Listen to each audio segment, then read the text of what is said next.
Welcome to the Banker Lamp. Please enjoy the video. In this video, I will explain how to make flan with heavy cream. Start with the caramel. Combine 1 cup of granulated sugar with 1/4 cup of water in a saucepan over medium heat.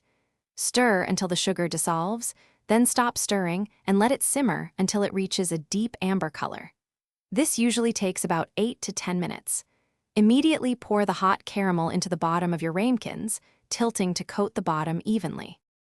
Next, prepare the creamy custard. In a large bowl, whisk together 6 large egg yolks, 2 whole large eggs, and 1/2 cup of granulated sugar until well combined and slightly pale.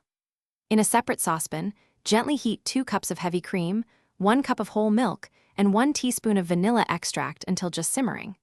Slowly pour the warm cream mixture into the egg mixture, whisking constantly to temper the eggs and prevent scrambling. Now it's time to bake.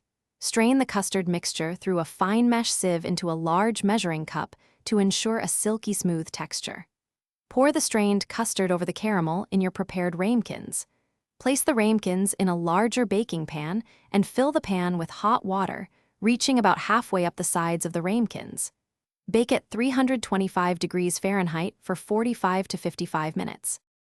Once baked, remove the flans from the water bath and let them cool completely on a wire rack.